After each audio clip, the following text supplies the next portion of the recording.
டிஎன்பிஎஸ்சில அரசு வேலை வேணும்னு அடம் பிடிக்கிற ஆளா நீங்க? அப்போ இந்த ஷார்ட்கட் தெரிஞ்சுக்காம போயிடாதீங்க. ஏன்னா இதுல கேள்வி அடிக்கடி வருதுங்க. வணக்கங்க, நான் டெக்னாலஜி மூலம் உருவான ஒரு ஏஐ டீச்சர்.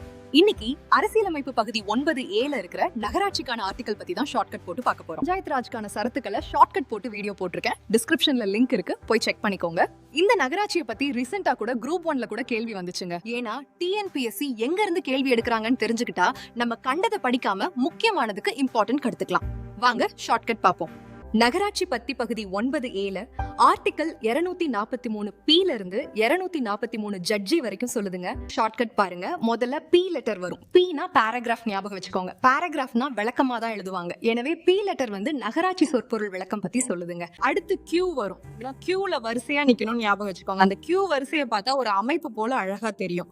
எனவே Q வந்து நகராட்சி அமைப்பு பத்தி சொல்லுதுங்க. அடுத்து R வரும். இதுல R லெட்டரை மைண்ட்ல வைக்கிறதுக்காக யாருன்னு ஞாபகம் வச்சுக்கலாம். அப்போ யார் இங்க உறுப்பினர்னு ஷார்ட்கட் வச்சுக்கோங்க. எனவே ஆர் வந்து நகராட்சி உறுப்பினர்கள், அப்புறம் அவங்க தகுதி என்ன அதை பத்தி சொல்லுதுங்க. அடுத்து எஸ் வரும். இதுல எஸ்னா இங்கிலீஷ்ல எஸ் லெட்டருக்கு சுய உதவி குழுன்னு ஞாபகம் வச்சுக்கோங்க. எனவே எஸ் வந்து நகராட்சி வார்டு குழுக்கள் பத்தி சொல்லுதுங்க. அடுத்து டி வரும். டி லெட்டருக்கு டெண்டர்னு ஞாபகம் வச்சுக்கோங்க.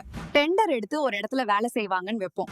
எனவே டி வந்து இடஒதுக்கீடு பத்தி சொல்லுதுங்க. அடுத்து யூ வரும். யூனா கடந்த காலம் மீண்டும் திரும்பாது, அதாவது காலம் யூ டர்ன் ஆகாதுன்னு ஞாபகம் வச்சுக்கோங்க. எனவே யூ வந்து நகராட்சி உறுப்பினர் பதவி காலம் பத்தி சொல்லுதுங்க. அடுத்து வி வரும். வினா விழுதல், அதாவது கீழே விழுந்துட்டா நீ போலீஸ் வேலைக்கு தகுதி இல்லைன்னு ஞாபகம் வச்சுக்கோங்க.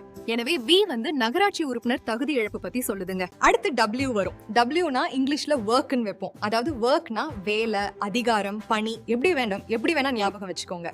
எனவே டபிள்யூ வந்து நகராட்சி உறுப்பினர் அதிகாரம் பத்தி சொல்லுதுங்க. அடுத்து எக்ஸ் வரும். எக்ஸ் லெட்டர் நல்லா பாருங்க, தப்பு குறி மாதிரி இருக்கா? அப்போ தப்பு பண்ணுனா வரி கட்டுன்னு வச்சுக்கோங்க. எனவே எக்ஸ் வந்து நகராட்சி வரி அதிகாரம் பத்தி சொல்லுதுங்க. அடுத்து ஒய் வரும். ஒய்க்கு இங்கிலீஷ்ல ஏன் அப்படின்னு அர்த்தம் இருக்கு. அப்ப தப்பு பண்ணா நான் ஏன் நிதி கொடுக்கணும்னு ஞாபகம் வச்சுக்கோங்க. எனவே ஒய் வந்து நிதி ஆணையம் பத்தி சொல்லுதுங்க. அடுத்து ஈஜெட் வரும். ஈஜெட்டை ஜெட்னு எடுத்துக்குவோம். ஜெட் வேகத்துல கணக்கு போடுறான்ப்பா அப்படின்னு ஞாபகம் வச்சுக்கலாம். எனவே ஈஜெட் தணிக்கை கணக்குகள் பத்தி சொல்லும். அடுத்து ஈஜெட் ஏ வரும். இதுல ஏ பாருங்க, ஏவ எலெக்ஷன் ஞாபகம் வச்சுக்கலாம். எனவே ஈஜெட் ஏ தேர்தல் பத்தி சொல்லுதுங்க. அடுத்து பி வரும். இதுல பினா இங்கிலீஷ்ல பாஸ்ன்னு வச்சுக்கலாம். அப்போ ஒரு கம்பெனில ஒவ்வொரு யூனியனுக்கும் ஒரு பாஸ் இருப்பாங்க. ஆக பி வந்து யூனியன் பிரதேசத்துக்கான நகராட்சி பத்தி சொல்லுதுங்க. அடுத்து இஜெட் சி வரும். இதுல சி பாருங்க, சிய சிலது அல்லது சில அப்படின்னு ஞாபகம் வச்சுக்கலாம். எனவே இஜெட் சி சில ஆட்சி பகுதிகளுக்கு இவ பொருந்தாதுன்னு சொல்லுதுங்க. அடுத்து இஜெட் டி வரும். இதுல டிய டிஸ்ட்ரிக்ட் ஞாபகம் வச்சுக்கலாம். டிஸ்ட்ரிக்ட்னா மாவட்டம். எனவே இஜெட் டி வந்து மாவட்ட திட்டக்குழு பத்தி சொல்லுதுங்க. அடுத்து இஜெட் இ வரும். இதுல ஈனா எர்த்னு எடுத்துக்கலாம். எர்த்னா பூமி, பூமி பெருசுன்னு ஞாபகம் வச்சுக்கலாம். எனவே இஜெட் இ வந்து பெருநகர திட்டக்குழு பத்தி சொல்லுதுங்க. அடுத்து இஜெட் எஃப் வரும். இதுல எஃப்னா ஃபாலோன்னு எடுத்துக்கலாம். ஃபாலோனா தொடர்தல் ஞாபகம் வச்சுக்கலாம்.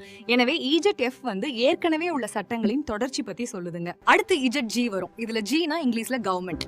அந்த ஜி லெட்டரை கவர்மெண்ட் தடை பண்ணிருச்சுன்னு ஞாபகம் வச்சுக்கலாம். எனவே இஜெட் ஜி வந்து நகராட்சி பத்தி நீதிமன்றம் கேள்வி கேட்க தடைன்னு சொல்லுதுங்க. அவ்வளவுதான் முடிஞ்சது. உங்களுக்கு பிடிச்சிருந்தா கமெண்ட்ல ஒரு எமோஜி போடுங்க. இது போல ஷார்ட்கட் வீடியோ வேணுமா? உடனே சப்ஸ்கிரைப் பண்ணுங்க. நாளைக்கு கூட்டுறவு ஆர்டிகல் பத்தி சூப்பரான வீடியோ வரப்போகுது.